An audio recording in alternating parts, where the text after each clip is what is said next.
Steve, thank you very much. We'll share in our reading first, which I think is going to come up on the screen, from Isaiah chapter 60. Arise, shine, for your light has come, and the glory of the Lord rises upon you. See, darkness covers the earth, and thick darkness is over the peoples. But the Lord rises upon you, and his glory appears over you. Nations will come to your light, and kings to the brightness of your dawn. Lift up your eyes and look about you. All assemble and come to you. Your sons come from afar, and your daughters are carried on the arm. Then you will look and be radiant. Your heart will throb and swell with joy. The wealth on the seas will be brought to you. To you the riches of the nations will come. Herds of camels will cover your land, young camels of Midian and Ephah. And all from Sheba will come, bearing gold and incense and proclaiming the praise of the Lord. The sun will no more be your light by day, nor will the brightness of the moon shine on you. For the Lord will be your everlasting light, and your God will be your glory. Your sun will never set again, and your moon will wane no more. The Lord will be your everlasting light, and your days of sorrow will end. This is the word of the Lord. Thanks be to God. Well, thank you all so much for your very warm welcome today and the invite to come and share in this service with you. As Steve has said, I'm also Steve, or Stephen, just to might make it a bit easier. And as Steve has said, I work as chaplain at St Barnabas Hospice in Worthing, which is our equivalent of your dear St Michael's here in St Leonard's, and also at Chestnut Tree Children's Hospice, which supports children and their families across all of East and West Sussex and into East Hampshire as well, where a child has a life-limiting condition. So my work takes me quite a lot across the county, but funnily enough, I grew up in neighbouring Catsfield, which I know is not something you should say too loudly here in Crowhurst, especially if you're a cricketer. So I hope there are no Crowhurst cricketers here. I might be lynched otherwise. I used to visit this place a lot also in my late teens when I managed to get some time off of college at Bexhill. So it's a very special place for me, and it's lovely to come and be back with you. On this January winter's morning, I'd like to invite you to join me on a sandy beach. Your imagination perhaps is taking you to that idyllic place with palm trees, warm sun and waves gently lapping your toes. You might be there with your Bermuda shorts on, or your shades, or your pina colada, or your Carlsberg, or whatever it is. Stop now, because that's not the kind of beach that I'm inviting you to join me on. Because on this beach, the sun is not shining. In fact, it's pitch black, because it's 5:30 in the morning, on a January morning. You can't even see the sea, but you can just about hear it.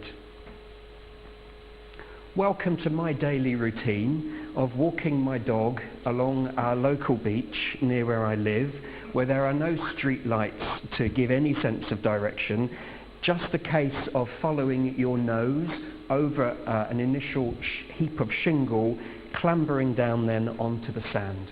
And my dog is a jet black Labrador, so that doesn't really help the situation either.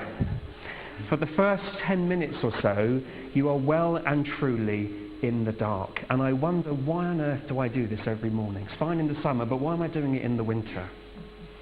But after 10 minutes or so, along the coast, there's a house on the beach that has an outside light that is always shining, and it's always really bright.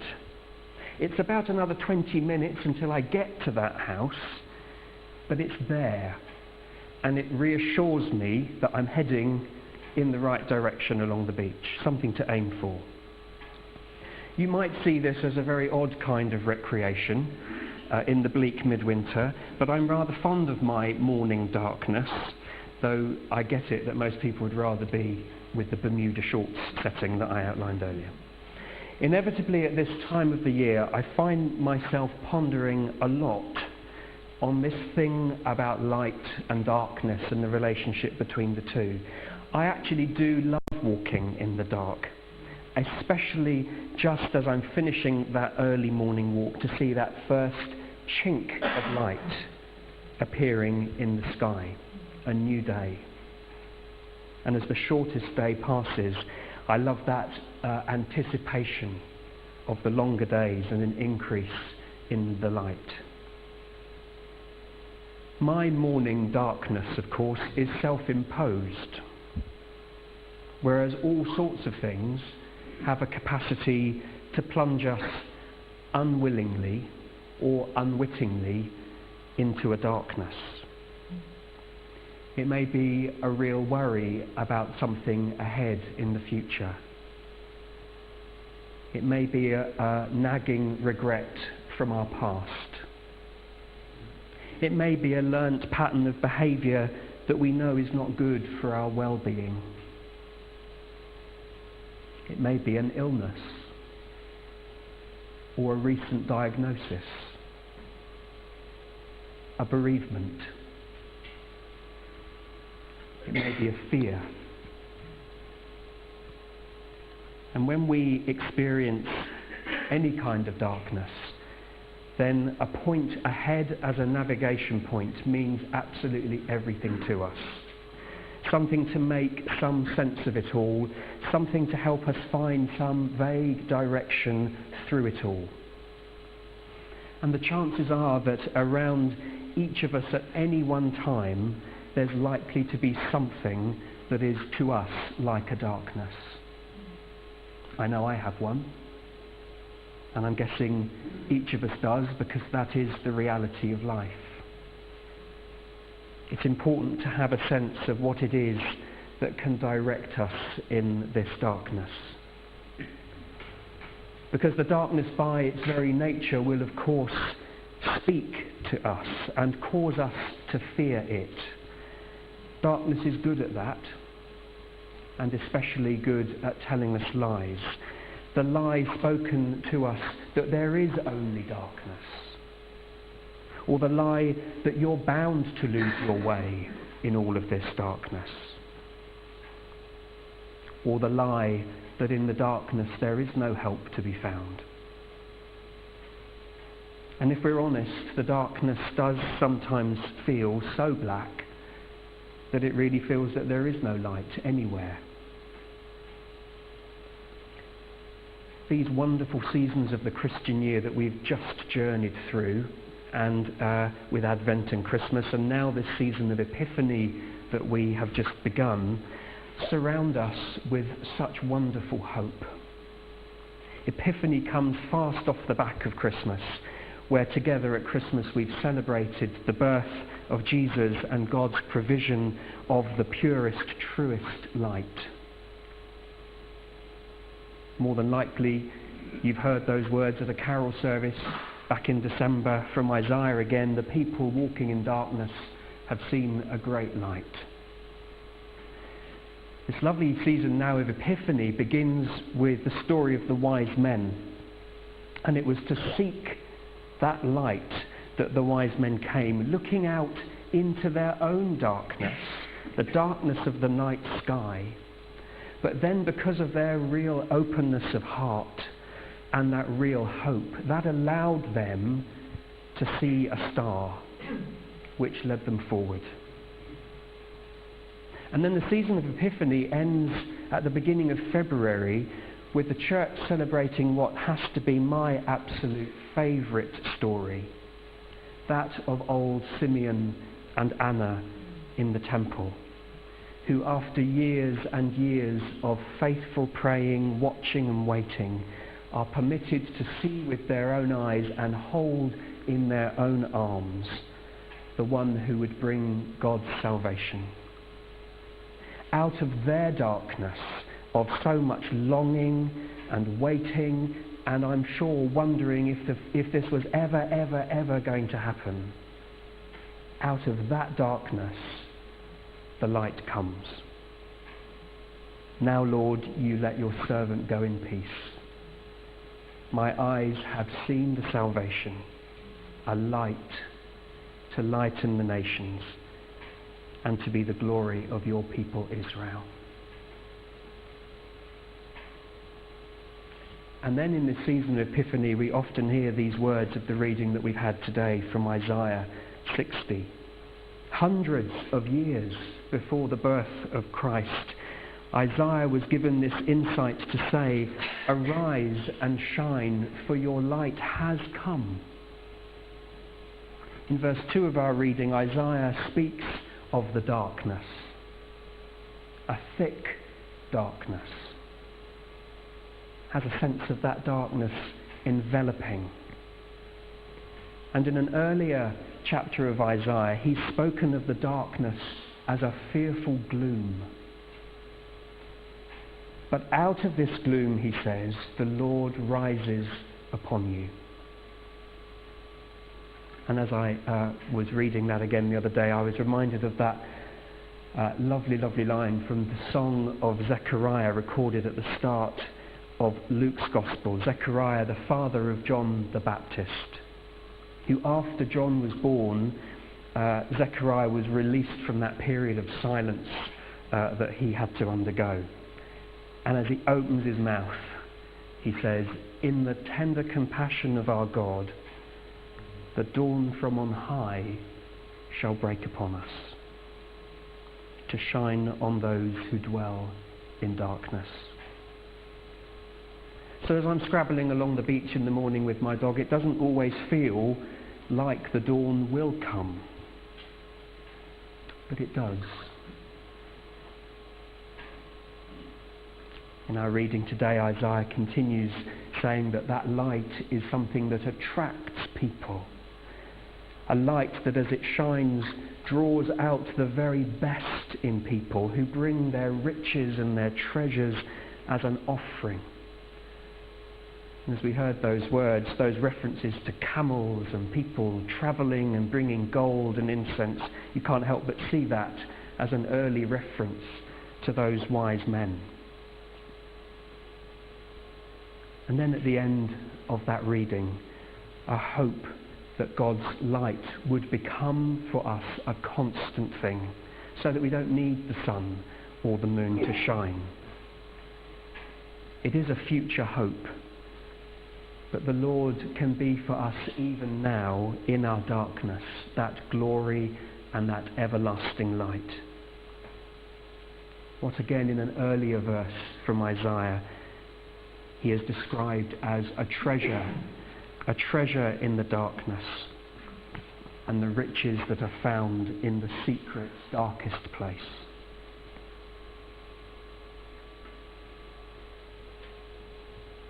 The darkness, whatever ours may be, may not be something we particularly wish to dwell on or think about too much. But I would like to suggest that with all of these promises from God that we have heard, the darkness actually is something that, with the Lord's help and with confidence, we can look into and not fear. Granted, without these promises from God, the darkness is something truly fearful.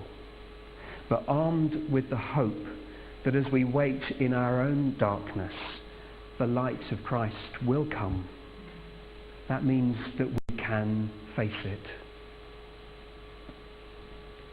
So as we come today to approach the Lord in prayer and to ask for his blessing and healing touch in our lives, I would want to encourage us to be those who face our darkness rather than turn away from it, and rather than pretending that it's not there, but to face it and to look at it. That might sound an odd or a scary thing to do, but with God's Spirit within us, we are given courage to do this. In looking at our own darkness, acknowledging it, naming it, even sharing our thoughts about it with someone who we trust, I believe that some of its power begins to be taken away from us. A fear, maybe, a fear that over the years has grown within us. As we face it, it begins to diminish. In looking into the darkness, we trust that we will find the treasure that is hidden in it. The treasure promised to us of Jesus, our light, who accompanies us and leads us forward.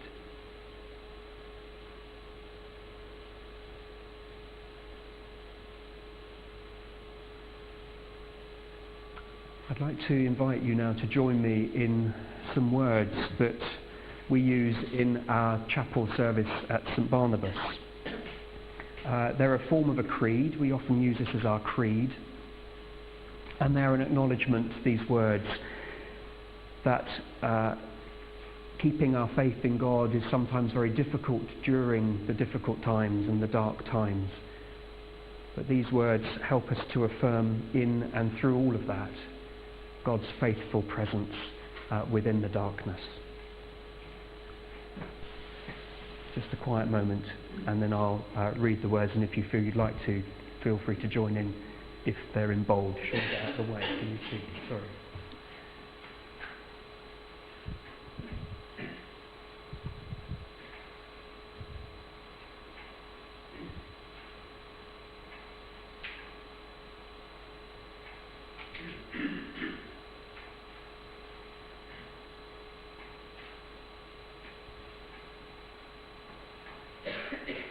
Lord, you have always given bread for the coming day, and though I am poor, today I believe. Lord, you have always given strength for the coming day, and though I am weak, today I believe. Lord, you have always given peace for the coming day, and though anxious of heart, today I believe. Lord, you have always kept me safe in trials, and now tried as I am, today I believe. Lord, you have always lightened this darkness of mine, and though there is darkness around, today I believe. Lord, you have always marked the road for the coming day, and though it may be hidden now, today I believe.